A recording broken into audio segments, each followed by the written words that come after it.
Hello friends, good morning. Welcome back to my channel Madhuri's world and welcome back to my new blog.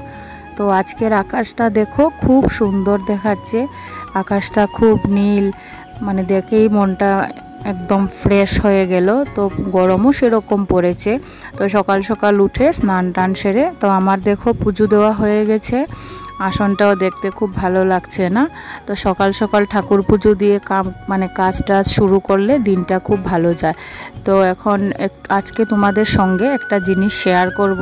তো রান্নাঘরের কাজটা সেরে নিই, তারপর তোমাদের সঙ্গে শেয়ার করছি, সেইটা তোমরা দেখতে থাকো।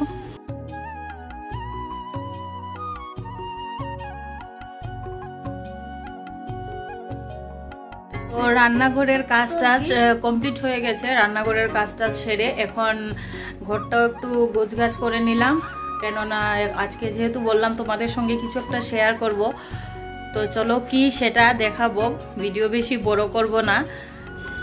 তো রান্না সেরে ঘরটোর গোছগাছ করে নিলাম, এখন কাজে লাগবো। দিকটা দিয়ে প্রচণ্ড রৌদ্র আসে, জানলাটাও পুরো বিছানা জুড়ে, তাই আমি একটা ভারী একটা বেডশিট দিয়ে রেখেছি, না হলে বিছানাতে আর ঘুমানো যায় না। তো চলো ভিডিও লম্বা না করে রান্নাঘরে যাওয়া যাক। আর আমার ছেলে জানো কখন থেকে মোবাইল দেখার জন্য বায়না করছে, তো ওর মাইন্ডটা ডাইভার্ট করার জন্য আজকে একটু বাচ্চা হয়ে গেলাম। চাল কুমড়ো ছিল একটা ঘরে, ওইটা দিয়ে ওইটাকে সাজালাম একটু। এই যে দেখো আইলাইনার, লিপস্টিক, তারপর আমার কানের, তারপর এই টিপ ফুটা দিয়ে করলাম। এই দেখো চাল কুমড়োর পিঠে, দেখো এটাকে কি বানিয়েছি। চাল কুমড়ো দিয়ে আজকে পিঠা করব, তো ওইটাই তোমাদের সঙ্গে শেয়ার করব। তো তোমরা কন্টিনিউ দেখতে থাকো। তো প্রথম চাল কুমড়োটাকে ভালোভাবে কেটে নেব।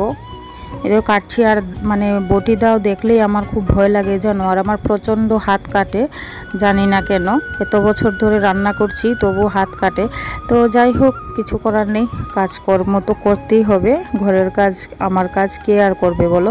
তো প্রথমে দেখো চাল কুমড়োটাকে ভালো করে খোসাগুলো ছাড়িয়ে নিচ্ছিলাম। তারপর খোসাগুলো ছাড়ানোর পর আস্তে আস্তে স্টেপ বাই স্টেপ দেখাবো তোমাদেরকে। এই দেখো প্রথম চাল কুমড়োর বীজগুলো ফেলে দিচ্ছিলাম।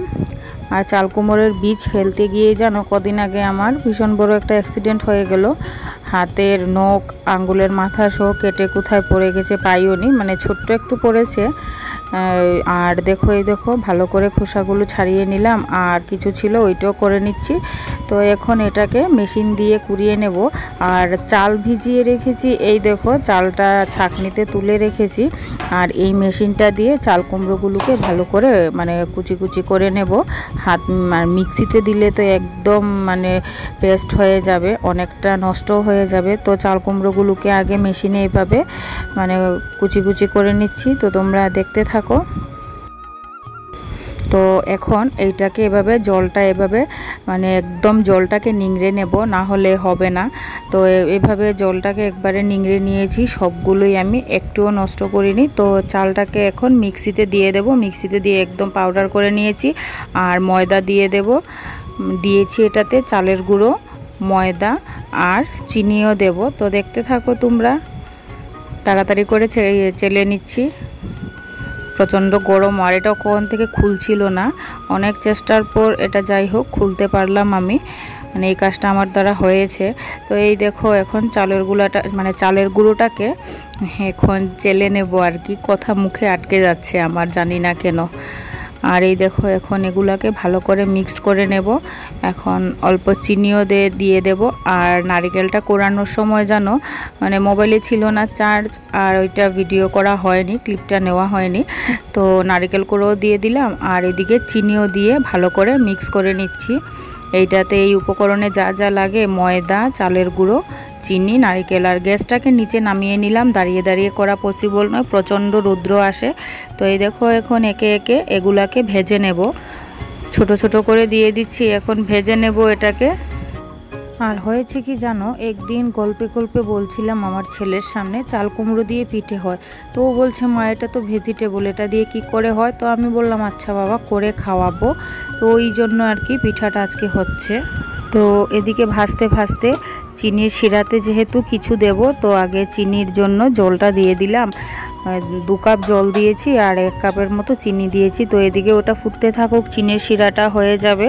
আর একটু চিনির শিরাটা যাতে ঘন হয়ে যায় সেজন্য ভালো করেই ফুটছে। আর এলাচি দিয়ে দিলাম, এলাচিগুলোকে ফাটিয়ে দিলাম। 3-4টে এলাচি দিলেই হয়ে যায়। তো কেন এলাচি দিলে হয় কি, চাল কুমড়োর যে কাঁচা গন্ধটা ওইটা আর এই পিঠেটাতে আসে না, গন্ধটা। তো এই দেখো আমার হয়ে গেছে, প্রায় অনেকটাই হয়ে গেছে। তো এখন এগুলোকে শিরাতে দিয়ে দিচ্ছি। এই দেখো আমার পিঠা বানানো কমপ্লিট হয়ে গেছে। এগুলা শিরাতে দিয়েছি আর এগুলা ভেজে রেখেছি। সবগুলা শিরাতে দেব না, তাহলে বেশি দিন হয়ে গেলে খেতে ভালো লাগবে না। একদিনে তো আর সবগুলা শেষ হবে না। তো এগুলা শিরা ছাড়া করলাম আর এগুলা শিরাতে দিয়েছি। তো এই দেখো খুব স্পঞ্জি হয়েছে। এই দেখো